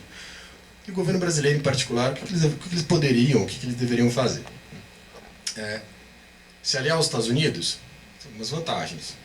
A gente pode pensar, um país democrático, teria maior acesso ao mercado dos Estados Unidos, que tem uma economia gigantesca, também sofre competição econômica da China, né, como acontece no Brasil e em outros países da América Latina. Então isso poderia facilitar a expansão talvez de cadeias regionais de valor nas Américas, né, envolvendo o Brasil, outros países da América do Sul, México, Estados Unidos, Canadá, etc. Poderia ser uma opção. Mas também uma série de problemas, né? Então a gente pode, uma aliança aos Estados Unidos, a gente poderia sofrer sanções da China, levar uma maior dependência dos Estados Unidos, que pode não ser uma boa ideia. Mesmo assim, a depender do grau, da profundidade dessa aliança, mesmo tendo um risco de envolvimento com conflitos militares, né? No caso os Estados Unidos se envolva, um país como o Brasil, por exemplo, poderia se envolver, digamos assim, por tabela. E poderia também, a depender da posição do país vizinhos, um processo de alienação, né, de países vizinhos. Tá? Caso, por exemplo, eles fizessem uma outra opção pela China, participação na Belt and Road Initiative, por exemplo, uma posição do governo brasileiro nesse sentido poderia alienar os vizinhos. Do outro lado, seria mais ou menos a mesma coisa, uma aliança à China, uma aliança com a China, né? Acesso preferencial poderia levar ao mercado chinês, maior acesso a investimentos, algum aprendizado talvez com o modelo chinês de desenvolvimento, que para o Brasil seria interessante, mas também alguns problemas. Se equilibrar entre China e Estados Unidos pode ser uma opção. Teríamos acesso talvez aos dois mercados, acesso a investimentos dos dois países, maior poder de barganha em negociações. Né? Porque uma coisa é você se aliar, e já como aliado, né, se você se coloca como aliado, você perde um pouco de poder de barganha, né, em negociações. Tá? Porque você já, a sua posição, ela inicialmente já está de um lado. Né? Caso ela não estivesse, caso ela fosse neutra ou variasse de acordo com as circunstâncias, você pode ter um poder de barganha maior. Alguns problemas também que a gente poderia sofrer. Pode haver muita pressão, né, dos Estados Unidos ou da China para uma posição mais clara, né, do Brasil em relação a um determinado tema. Né, assim, é possível ficar em cima do muro, né, o tempo inteiro ou não. Né, isso pode trazer um custo. Caso se mantenha nessa posição, sem se aliar a um lado, sem se aliar ao outro, talvez haja manutenção, né, do status do Brasil de um país periférico, sem participar de cadeias globais de valor, né, nem de um lado nem de outro, se mantém fora, digamos assim, né, fora desses dois, fora de relações profundas, né, com um desses pontos. Uma outra questão assim, para a gente pensar é qual seria a política de segurança dos Estados Unidos, né, para a América Latina em um contexto como esse. Nós, assim, se a elite política dos Estados Unidos está pensando em termos de que há sim uma nova Guerra Fria, né, qual seria a política de segurança dos Estados Unidos em relação à América Latina nesse contexto? Haveria maior interferência ou não? Talvez parecido com o que acontecia durante a Guerra Fria. Né? É uma possibilidade a ser pensada, e isso, em grande medida, deveria informar as decisões do governo brasileiro sobre qual posição poderia ser tomada. Né? Se a gente for pensar todo esse processo que a gente teve na América Latina, né, de ascensão ao poder, de governo de esquerda, pink tide, etc., ele teria sido possível, né, durante a Guerra Fria. A gente for olhar o histórico, né, de intervenções dos Estados Unidos, assim, foram muito. Assim, é difícil você achar países na América Latina que em algum momento não sofreram ou uma intervenção do governo dos Estados Unidos, né, ou o apoio do governo dos Estados Unidos às ditaduras aqui, ou apoio a golpes. Então você imagina que todos esses governos de esquerda, né, isso teria acontecido lá atrás, ou eu imagino que o governo dos Estados Unidos não teria, entre aspas, permitido que a esquerda, na concepção dos Estados Unidos, tomasse conta, digamos assim, da América Latina. A gente pode ter algo parecido no futuro? Talvez, é uma possibilidade. Governos profundamente alinhados à China poderiam sofrer algum tipo de punição nos Estados Unidos? Talvez. É uma possibilidade. Eu acho interessante a gente pensar em cenários, né? Ao invés de tentar, eu estava falando com o Edson, né? Ao invés da gente tentar prever o que vai acontecer, a gente não sabe, ninguém sabe, quem falar que sabe não está falando a verdade, né? Não tem como saber exatamente o que vai acontecer, mas a gente pode pensar em algum cenário. Né? Eu acho que tem um cenário, assim, uma espécie de um cenário condicional, que é em relação à Rússia. Tá? A depender do que acontecer nas relações da Rússia com o resto da Europa, isso pode, em alguma medida, determinar o que vai acontecer na política dos Estados Unidos. Então, vamos pensar primeiro, então, se as tensões militares, tá, entre Rússia e o restante da Europa se mantiverem permanentes por muitos e muitos anos. Essas tensões que hoje acontecem. Isso poderia levar os Estados Unidos a priorizar a OTAN, a priorizar a defesa da Europa. E teria menos recursos para conter a China. Teria menos recursos a serem alocados no Pacífico. Tá? Essa é uma possibilidade. Uma outra situação seria assim, a Europa pode simplesmente assumir a própria defesa. Isso liberaria o governo dos Estados Unidos para investir mais na contenção da China. Isso também é uma possibilidade. Seria uma espécie de uma guerra fria na Europa, tá? Entre Rússia e o restante da Europa. Uma outra possibilidade é os Estados Unidos tentar se equilibrar, tá, nas duas coisas, entre a defesa da Europa e a contenção da China, tá, mas isso requer uma quantidade muito grande de recursos. Uma outra seria, né, pode acontecer, se as tensões militares na Europa diminuírem muito, diminuírem substancialmente. Aí a gente teria um outro cenário, e aí sim os Estados Unidos teriam mais recursos liberados para conter a China. Eu acho que assim, um pouco o que acontece na Europa condiciona, em alguma medida, o resto. Né? Condiciona, em alguma medida, a política de segurança dos Estados Unidos em relação à China. Mas vamos, então, um passo além e pensar no que poderia acontecer especificamente nas relações entre Estados Unidos e China. Nós podemos ter um cenário que a competição China e Estados Unidos é circunscrita a temas muito específicos. Né? Por exemplo, comércio e investimento. Poderia não se estender a outras áreas. Tá? Essa é uma possibilidade. Está tudo muito aberto, né? Isso pode acontecer. Um outro cenário é que os Estados Unidos adotassem realmente uma política de contenção da China. Aí seria em tudo. Aí sim seria algo muito mais parecido com o que aconteceu na Guerra Fria. Aí seria militar, seria ideológico, de propaganda, também de esferas de influência, tá? Entre vários outros aspectos. Aí nós temos outros cenários, né? Uma espécie assim, de uma miscelânea de cenários diferentes. Talvez, né? A gente tenha problemas globais tão urgentes como mudanças climáticas, por exemplo, e isso aumentaria a cooperação entre os Estados Unidos e China e reduziria o espaço de competição entre um e outro. E aí no último, o que eu queria colocar é o seguinte, também um exercício de humildade, assim, né? Assim, o quão imprevisíveis as coisas são. Porque talvez cada um desses fatores, ali embaixo, leve a mudanças muito grandes, né? No padrão das relações entre Estados Unidos e China. Então talvez assim, pode surgir outros polos de poder, como a Índia, por exemplo. A gente pode ter um cenário de crescimento, de desaceleração, tá, do crescimento econômico da China, talvez mesmo aí cenários menos prováveis, né? Uma mudança de governo na China, talvez uma mudança de governo na Rússia. Se a Rússia tiver uma vitória militar na Ucrânia, né, se ocupar a Ucrânia inteira, incorporar a Ucrânia no território russo, a gente já teria também um outro cenário. E um outro, assim, você imagina agora que tem um ataque terrorista, né, de grandes proporções no mundo, né, nos Estados Unidos, por exemplo, milhares e milhares de mortos. Né. Aí você tem, digamos assim, um recuo, né, do foco na China. Isso poderia acontecer. O que eu pensei em fazer agora é uma simulação. Se vocês... O que você acha? Eu faço agora? Ou... para perguntas? Para pergunta, eu acho. Para pergunta e depois a gente faz uma simulação ou não? Tá, o que vocês acham? Pode ser? Eu sei que foi longo, né? A apresentação foi longa, a gente um pouco vai assim cansando. Pode ser? Pergunta? Pergunta. Então vamos para a pergunta. Tá. Só um pouco. Então assim, pessoal, primeiro, obrigado, Rodrigo. Eu acho que vocês conseguem me ouvir aí no fundo, né?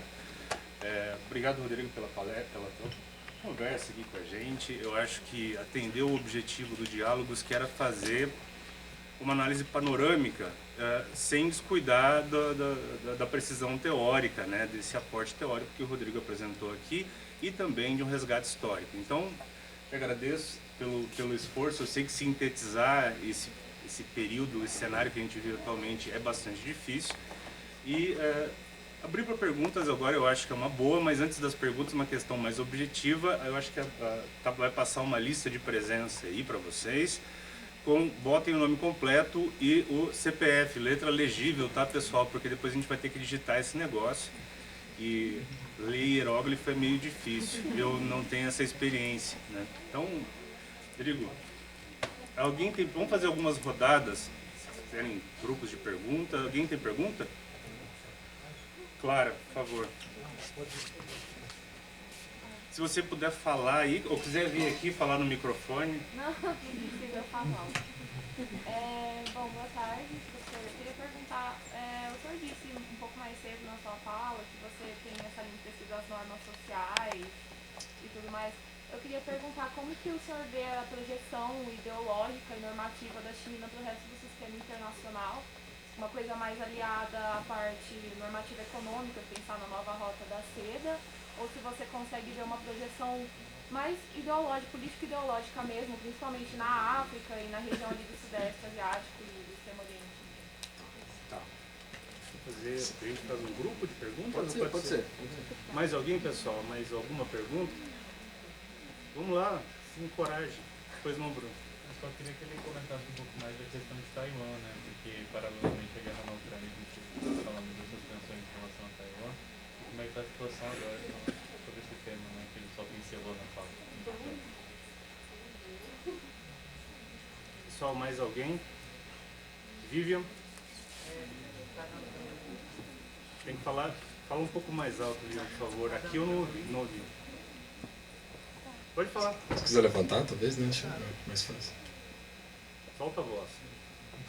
É que você falou bastante da questão da ascensão da Índia como grande potência, da formação de outros polos de poder. Eu queria perguntar que posição você consegue enxergar para potências médias nessa nova ordem multipolar, nesse novo cenário de conflito. Acho que pensando países com influência regional, como de certa forma é o caso do Brasil, mas também países do Oriente Médio, como Irã e a Turquia, alguns países da África, como a própria África do Sul. Qual seria o papel dessas potências médias num cenário de multipolaridade global? Tá, obrigado. Acho que eu respondo agora, né? Tá, sobre normas, né? Normas sociais, tá? Então, o que são normas, né? O que são normas sociais? São os conceitos mais importantes, né, que existem em ciências sociais, né? Alguém arrisca, né? Uma norma social. Não? Então, uma norma é um padrão de comportamento esperado em uma determinada situação. Esperado de um ator em uma determinada situação. Então, quem segue normas não necessariamente pensa em termos de uma lógica das consequências. Então, seguir uma norma é fazer o que é considerado correto em uma dada situação, mesmo que isso tenha custos. Então, um assunto sobre o qual eu falei ontem, né, principalmente o pessoal da pós, foi sobre exportações de armas. Né? Então, o governo seguem o quê? Seguem uma lógica das consequências, ao decidir sobre exportações de armas, ou seguem uma lógica normativa. E você vai ver casos dos dois tipos. Em alguns casos, sim, pensando em termos de custos-benefícios, muito ligado à teoria da escolha racional, ou pensando em termos de fazer aquilo que é correto, ainda que tenha custos. Por exemplo, exportar armas para o regime do apartheid, né, na África do Sul. Então, muitos governos impuseram embargos de armas contra o regime do apartheid. Né? Pensar em custos e benefícios? Em alguma medida, sim. Mas tem evidência de arquivos de que questões normativas foram importantes. Simplesmente aquilo não era correto para muitas pessoas, e as pessoas pressionaram governos a impor o embargo de armas contra a África do Sul. Isso acontece em muitos outros casos. O que eu diria hoje, assim, é uma mudança normativa, talvez a principal mudança normativa relacionada a esse tema sobre o qual a gente está falando, é algo que eu falei antes, né? A ideia de que países do sul global, mesmo países muito pequenos, ilhas no Pacífico, por exemplo, ou mesmo países muito pobres, esses países devem ter uma voz maior, devem ter mais presença, mais participação em assuntos internacionais. Essa é uma mudança normativa muito importante. Né? Muito, porque isso não era assim. Né? Nos anos 60, anos 50, anos 60. Isso não era importante. Né? Por que alguém ouviria pequenas ilhas no Pacífico, por exemplo, ou as Maldivas, como acontece hoje em função de prováveis impactos de mudanças climáticas? O que um país como o Brasil, assim, deveria dizer à época, nos anos 50, né? Tentava ter alguma influência? Claro, em alguma medida conseguia. Mas o que eu estou colocando é o seguinte: hoje é considerado por muitos inaceitável, né, que um pequeno grupo de países do Ocidente domine o sistema internacional. Então, nesse sentido, aí a China, sim, é vista por muitos como uma alternativa, nesse sentido. Então, por quê? Né? Assim, se nós temos uma potência emergente, né, vinda do sul global, né, com um histórico... a China não era exatamente uma colônia, né? Assim, você pode falar melhor do que eu sobre isso, mas era uma semi-colônia, né? Assim, não tinha assim, autonomia total em muitos aspectos. Né? E um país que de fato vem do sul global apresenta uma alternativa, né? Retira 600 milhões de pessoas da pobreza, da extrema pobreza, né? E apresenta um modelo para o mundo, né? Por que assim, o governo dos Estados Unidos deveria conter isso? Né? Por que deveria seguir o que o John Mearsheimer fala? Por exemplo, que assim, o crescimento... Do ponto de vista do John Mearsheimer, que ele fala o seguinte: o governo dos Estados Unidos tem que conter a China, e isso implica trabalhar para que o crescimento econômico chinês seja desacelerado. Né? Entendeu? Então, isso, assim, para muitos isso hoje em dia é uma coisa inaceitável, né? Você falar uma coisa desse tipo, né? Porque isso implicaria uma diminuição do ritmo, né, de retirada de pessoas da pobreza extrema. Então, eu não sei se é exatamente o que a pergunta que você colocou, né? Mas a gente pensasse de forma muito ampla, né? É interessante pensar não só em mudanças materiais, ou seja, do maior poder econômico da China, do maior poder militar da China em relação a 30 anos atrás, né? Mas também mudanças normativas, né? Mudanças normativas no sistema internacional como um todo. Né? Então, aí, você imagina Vamos pensar uma situação assim, o que aconteceu em relação à Ucrânia. Né? Então, o governo da Ucrânia ele foi pressionado, assim, desde o surgimento, né, da Ucrânia, a se posicionar ou do lado do Ocidente, vamos chamar assim, ou do lado da Rússia. Né? Mas por quê? Né? Assim, não havia em grande medida nenhuma opção, entre aspas, uma opção, né, para o governo ucraniano de se manter, entendeu?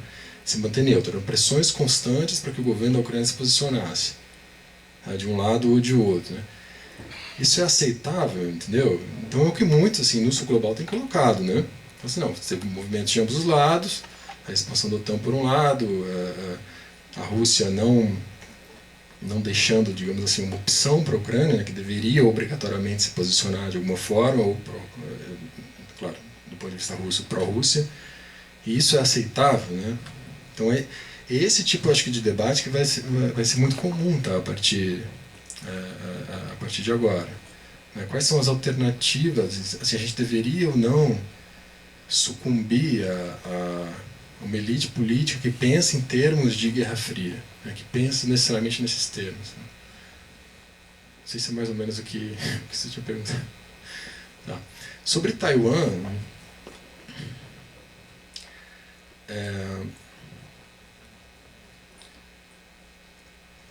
eu talvez não vá responder diretamente a sua pergunta, mas assim, do ponto de vista do governo chinês, vamos tentar pensar junto. Né? Eles podem ganhar tempo, né? Se o tempo está mais do lado da China que do lado dos Estados Unidos. Eles podem continuar crescendo, podem continuar se armando, podem continuar se expandindo, e o hiato a tendência é que o hiato entre os Estados Unidos e a China diminua cada vez mais, né? Em vários aspectos. Então, assim, eu posso estar errado, assim, mas essa impressão que eu tenho é que eles vão simplesmente esperar, né? Esperar. Até que talvez no futuro, entendeu, possa haver uma mudança de governo nos Estados Unidos e talvez uma preocupação menor com Taiwan no futuro pode acontecer. a impressão, eu posso estar errado, tá? Mas a impressão que eu tenho é que eles vão tentar simplesmente esperar, né? Esperar e usar o tempo, né? Que está a favor, né? O tempo está favorável à China, né? Agora, assim, pode acontecer, né? Também, assim, a gente estava falando, né? No início do ano, quem iria imaginar, entendeu, que a Rússia invadiu a Ucrânia? Isso é uma loucura. E aconteceu. Você pode ter uma decisão do governo da China de invadir Taiwan? Pode. Sim, pode acontecer. É difícil prever eventos, né, específicos, assim, né? Mesmo estruturas, né, mudanças estruturais é complicado, então você imagina eventos específicos, né? Realmente é muito, muito difícil.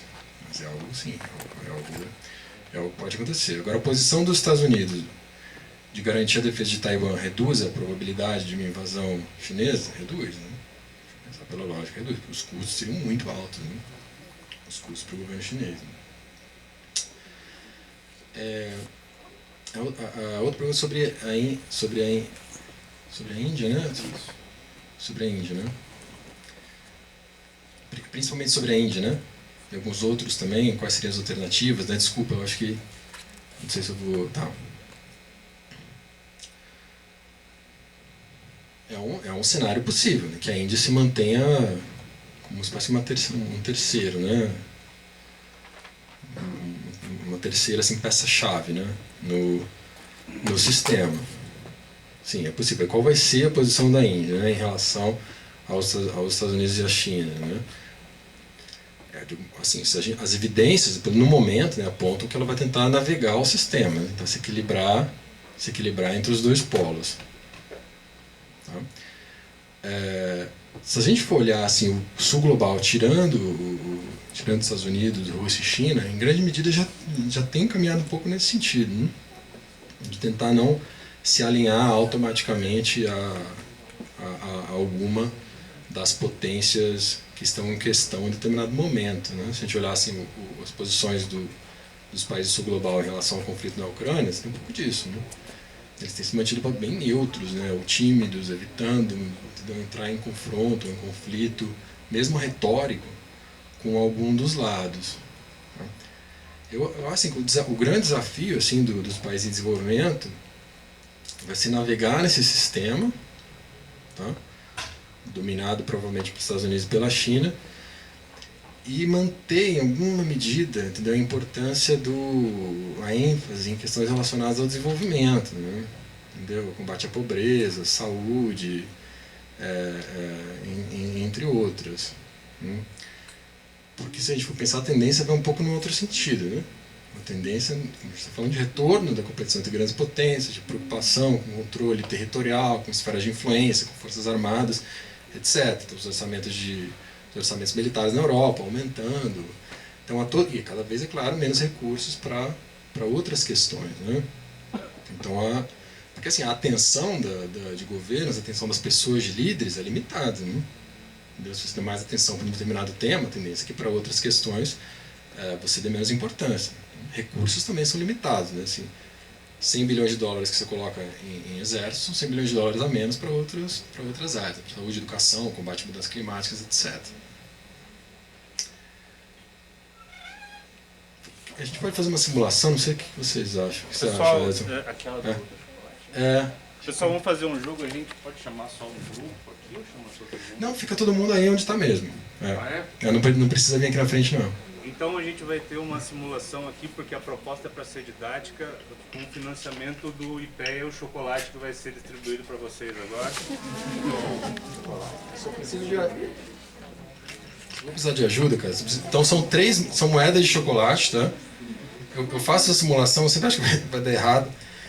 Mas geralmente não dá, né? Mas vamos ver. Então se der errado, tá, já peço desculpa antecipado, porque às vezes der errado. Então são 3 moedas para cada um, 3 moedas de chocolate para cada um, tá? E depois eu vou explicar o que é o jogo, tá? 3 moedas para cada um. Lembra que é financiado pelo Instituto de Pesquisa Econômica Aplicada. Tem outro saco aqui, se quiser ir lá. Aí se tiver número ímpar, né, aí pode, sei lá, fazer comigo, com alguns professores, para não ficar a pessoa sozinha, fica cheio. Esse camarada aí? São 3. Bom chocolate.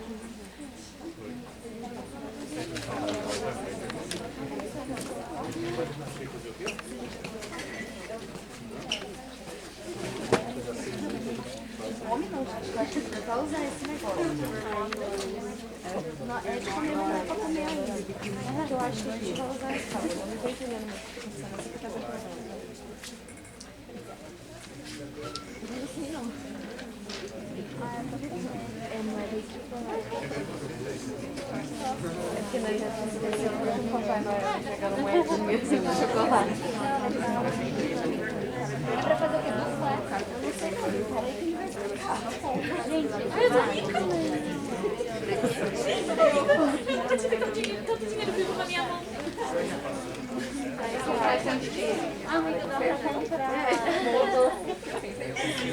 São 3 cada um, né? Tô pegando 3, né? Certinho, tá. Tem uns que estão pegando mais, mas eu peguei. Ali já foi, os de trás, aqueles 3 ali não.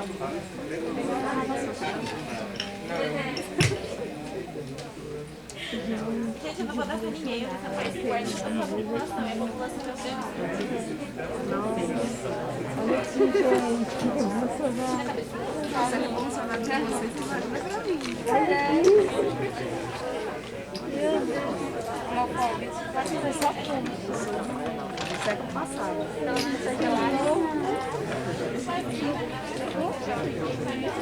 Não é pra comer ainda, segura aí.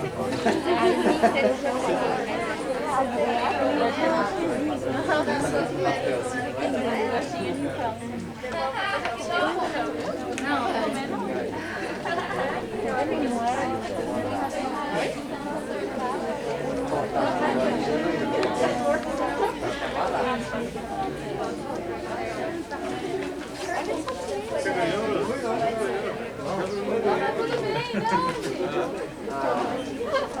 Esqueceram de mim. Olha, se você não ver parte aqui. Nossa, mas isso é legal. Tá terminando ali. Então vocês vão em dupla, né? Trabalhar não, né? Jogar em dupla. Então já vai pensando aí, né, na dupla e coisa e tal. Aí é em dupla, vai ser em dupla. Você vai jogar um contra o outro, tá? Aí se alguém sobrar, levanta a mão, né? Não precisa ficar aqui, né?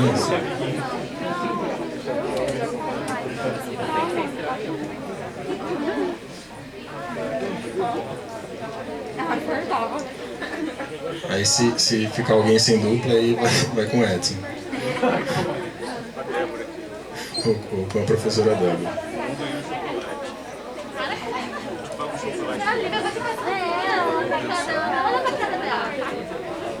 Nossa, cara.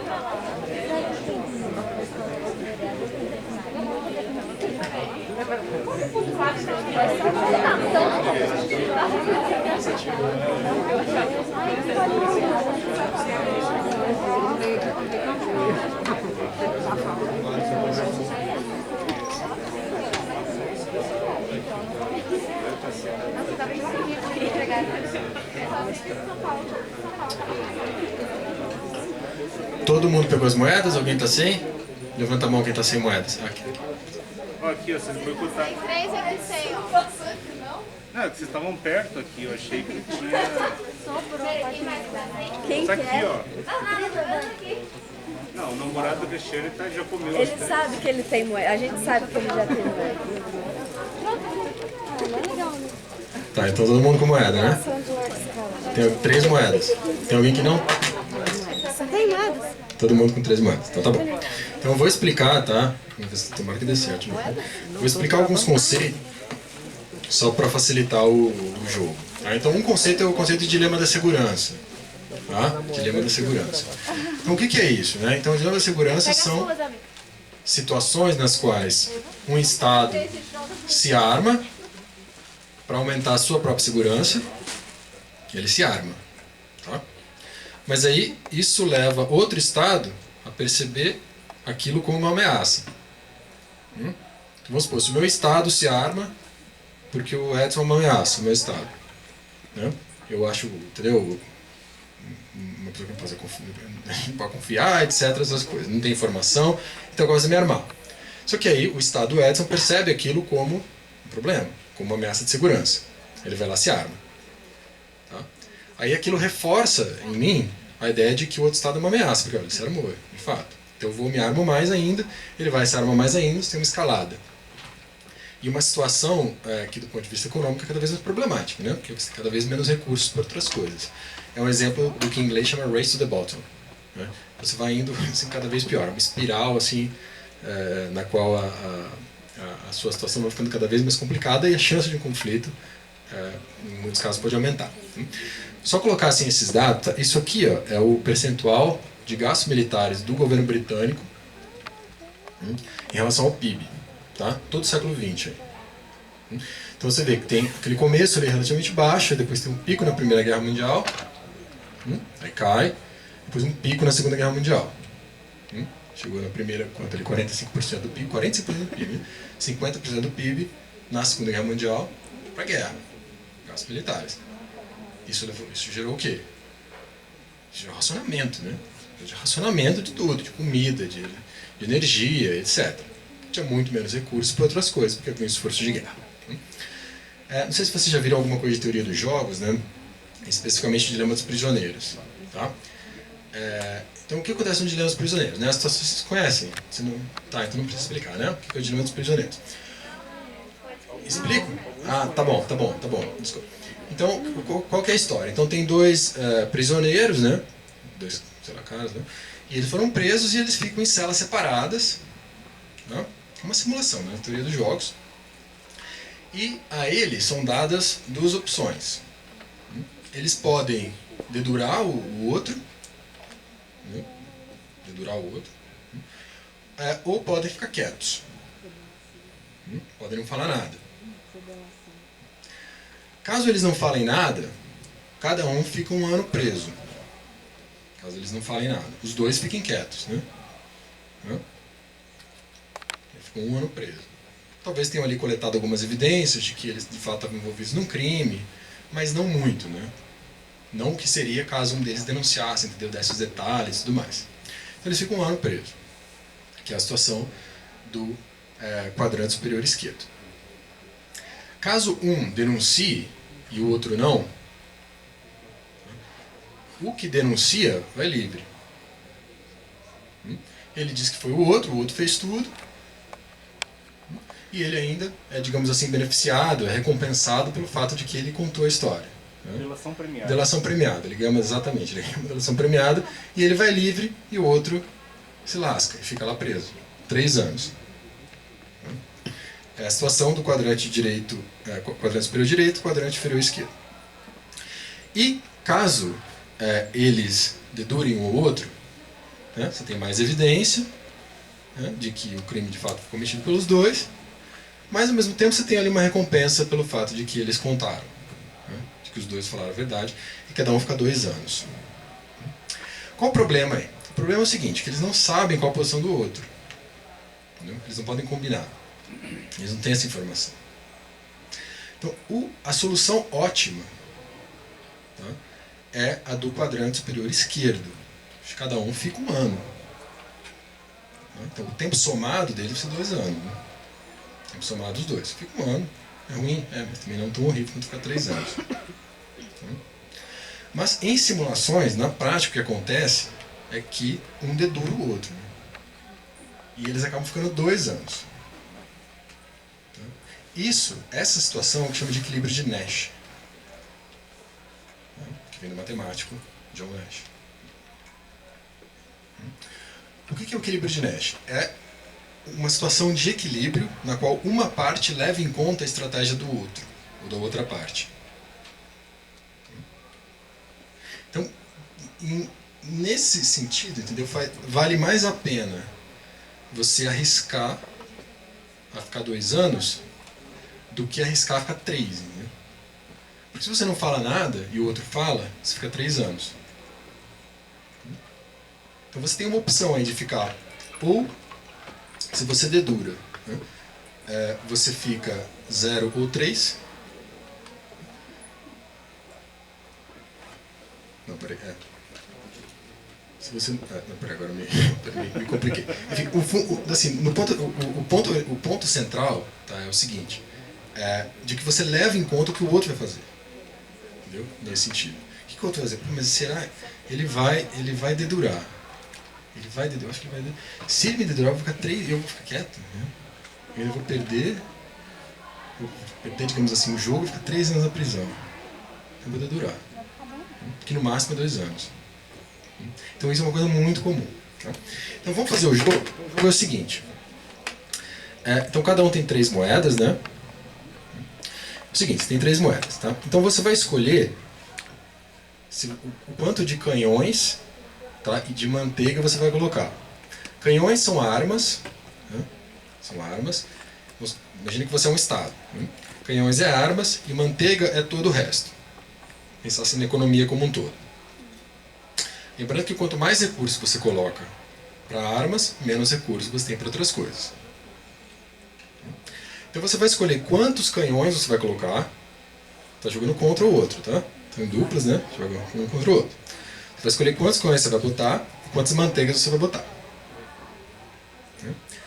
Cara é canhões. Coroa é manteiga. Lembra que coroa é do dinheiro, né? Coroa é manteiga. Então cara é canhão, coroa é manteiga. Tá? Estão comigo? Então, né? Até agora. Tá, beleza. Então, se você tiver uma quantidade igual de canhões do seu colega, então você fica com as suas manteigas. Então vamos supor, você bota um canhão e ele ou ela bota um canhão também. Você fica com 2 pontos. Você fica com 2 manteigas. Um canhão destrói o outro, eles se anulam. Tá? Se você vou uma moeda e vou um canhão. Né?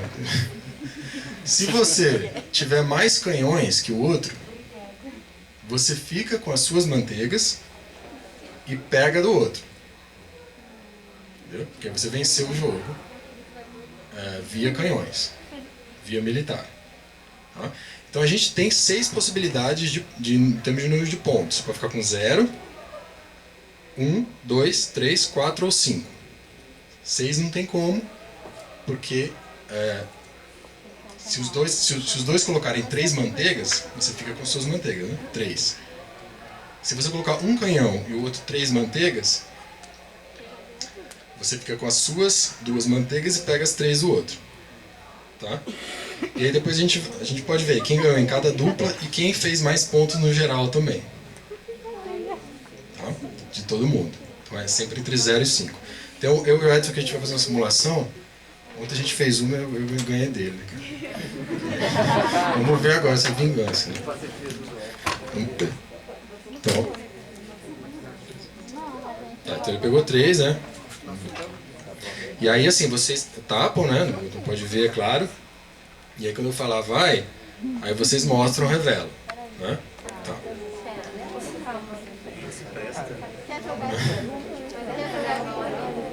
Alguém joga aqui pra Débora. Isso, tá. não tem, deixa. Tá lá, tá certo. Primeiro a gente vai fazer uma simulação aqui, o Edson, né? A gente vai fazer uma simulação primeiro, aí depois vocês fazem, pode ser? Porque às vezes alguém ficou com dúvida, né, e tudo mais. Tá. Cara canhão, cara canhão, coroa manteiga. Tá? Cara canhão, coroa manteiga. Tá, vou botar aqui, vamos ver.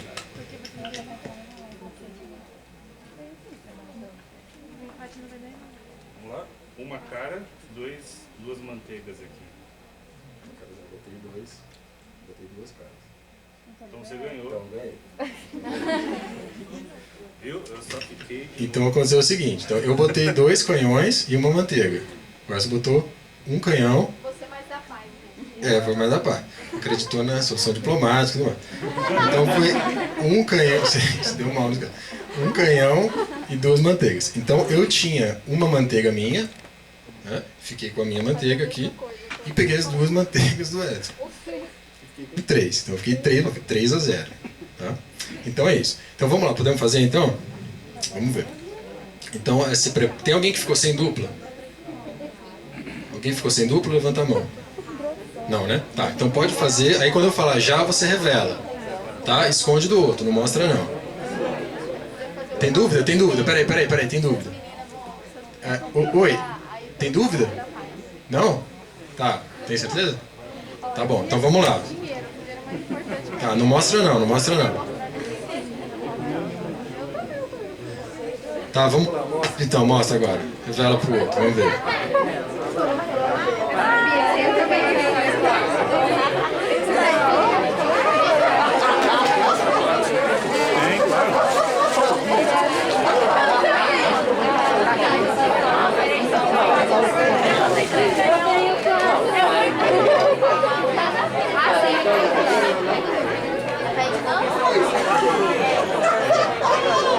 Vou jogando aí.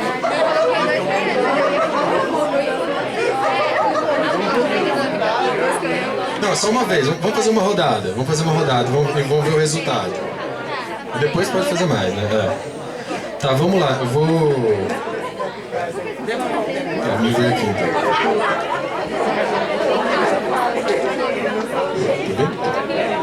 Tá, como é que foi? Até aqui vai, né? Até aqui pode. Tá, como é que foi o jogo vamos lá, de vocês, como é que foi? 3 canhões. 2 canhões, 1 a 0. Tá, 1 a 0. O de vocês, como é que foi? Empatou. Vocês pegou 2 canhões e também 2 canhões. Tá, o de vocês, como é que foi? 3 manteigas.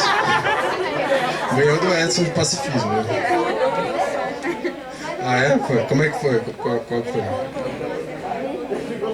Um canhão. 2 canhões e 1 canhão. Ah, foi igual a gente, 3, né? 3 a 0. Tá. Quem ficou... Alguém ficou com 5? Alguém ficou com 5 pontos ou não? Ficou com 5 pontos. 5 pontos? 3 canhões e ele tinha 2 manteigas, Mas você botou 3 canhões? Ah, não, então você pegou só as manteigas. Ele tinha 2 manteigas? Não, você ficou 2 então. Ah. Você ficou com 3, eu acho. Então ninguém ficou com 5, né? O máximo é 5. Ninguém. 4. Alguém ficou com 4? 4? 4, né? Tá. Então, então você colocou 1 canhão? Não. Você colocou 2 canhões. 3 canhões. Não, mas ainda você não tem como... Você não ficou com 4, né? 4 pontos.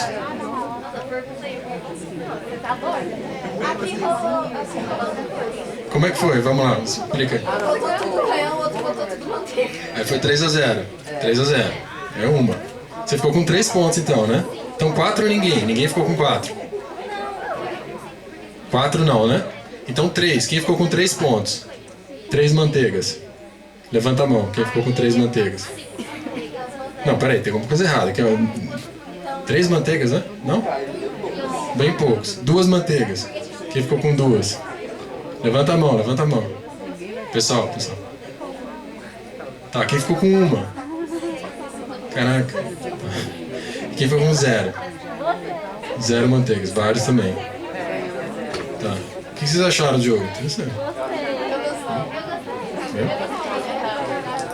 Você vê que, como assim, num jogo assim simples, né? Qual é a ideia? A ideia é ilustrar justamente o que a gente faz num contexto em que você não sabe o que o outro vai fazer, entendeu? Então o teu grau de risco, isso influencia a tua propensão ao risco, né? Então você vê, a situação ideal seria o quê? Seria que ninguém colocasse nenhum canhão, né? Porque você maximizaria a produção econômica total. Você teria no total 6 manteigas. Né? Alguém ficou no total, somando os dois, ficou 6 manteigas ou não, né?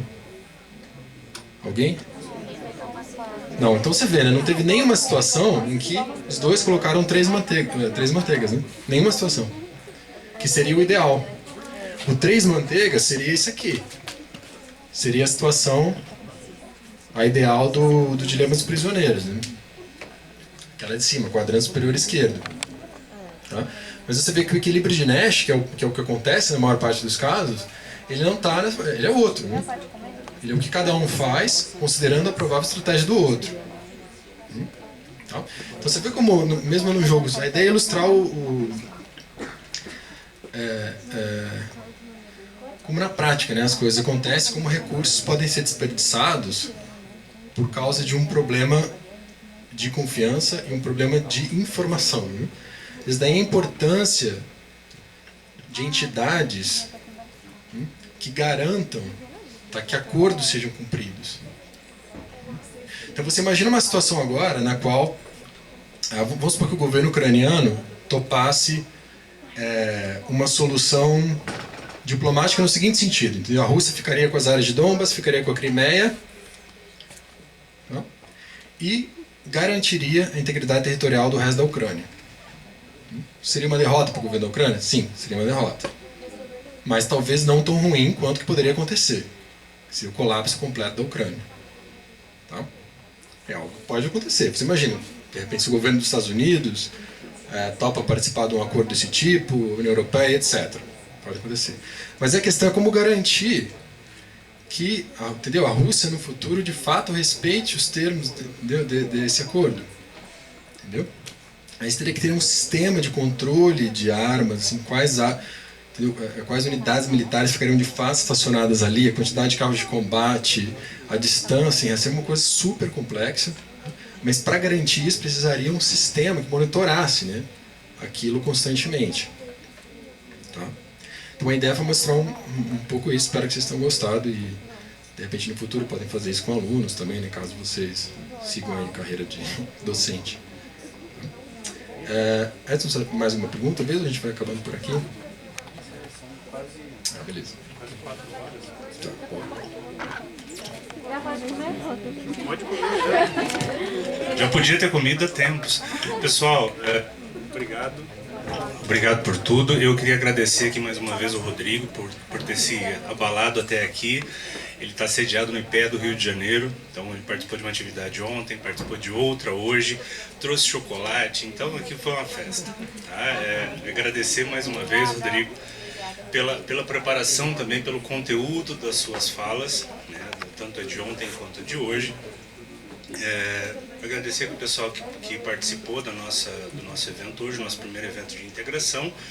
E gostaria de encerrar a nossa palestra aqui, nosso Diálogos Internacionais, com uma salva de palmas para todo mundo, para todos nós por aqui.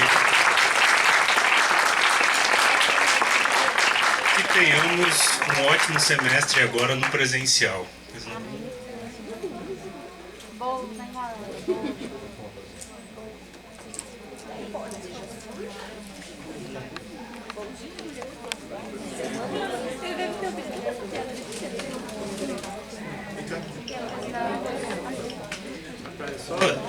Aqui a Clara me falou um aviso aqui de utilidade pública.